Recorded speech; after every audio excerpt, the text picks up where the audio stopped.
A couple of days ago, my head of support, Jason, forwarded an email to me. The fact that one of my employees had to read this message was the reason I responded. The sender even CC'd StrongFirst, seemingly wanting to ensure that his masters see his anger, probably thinking that he's doing a favor for them. Now, before we proceed, I want to apologize for the offensive language you're about to read on your screens. But I believe there's an important point to address here. This isn't the first time I've encountered hateful feedback, but this one definitely made its way into the top 5 of most disrespectful encounters. The message is pretty straightforward. We have a gentleman who's deeply enamored with Pavel's teachings. In fact, I would go as far as to say that he considers Pavel as his guru, maybe even a demigod who changed his life. It seems that John, the individual in question, came across one of my critique videos of Pavel and by extension, StrongFirst. These videos are intended to be constructive, with a bit of friendly banter thrown in between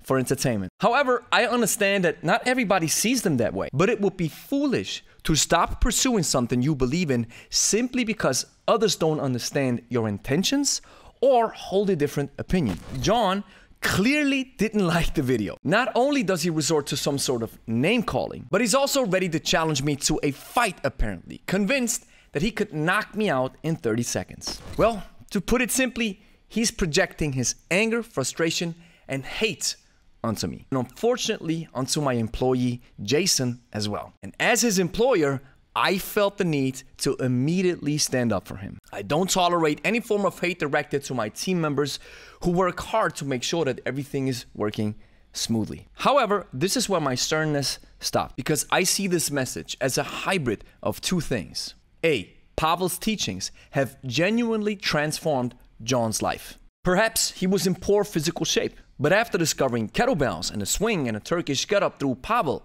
he became passionate about them. And I've spoken to people like this, who think that they owe their lives to Pavel's work. And John might be fiercely defending these teachings, but his vitriol likely stems from a deeper frustration he's carrying. And here's an important nugget of truth. No, I don't think that simple and sinister, this combination of the swing and the get-up, are the best combination ever. I don't even think that engaging in a get-up holds any additional value compared to the basics. I'd rather have you do cleans, clean and press, squat, snatch, half snatch, carries, swings, walks, because I consider these exercises more bang for your buck than a get-up. However, if you have seen great success with these exercises, don't stop doing them. And I do understand that you don't want to change a winning horse in the world of fitness where confusion is rampant. B, John may have never experienced a loving relationship in his life. Maybe his life has been filled with anger,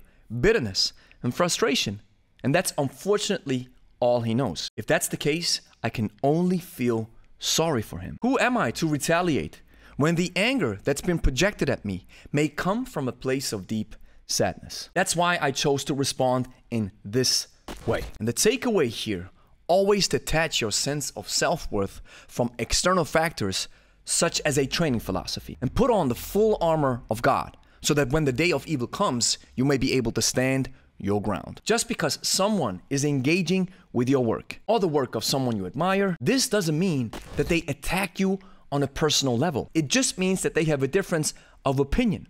And if the both of you come together, you probably have an argument. And even if that engagement isn't constructive, there may still be a hidden message to glean, or it might simply need to be ignored. Now, I truly hope that my work doesn't come across as something so sacred that it requires defending at all costs. If that's the impression you have from my work or from myself, please know that you are in the wrong. One of the core tenets I follow is Bruce Lee's mantra: using no way as the way, and having no limitation as limitation. In closing, I'm curious to see if the folks over at StrongFirst will respond, since they have been CC'd. And they might have already sent a response to John that I would love to see. Because if the situation were reversed, I would respond to all parties involved. And I would offer an apology on behalf of my brand for the personal attack. And I know StrongFirst is not directly responsible for this, but that's how I would handle it. Anyways,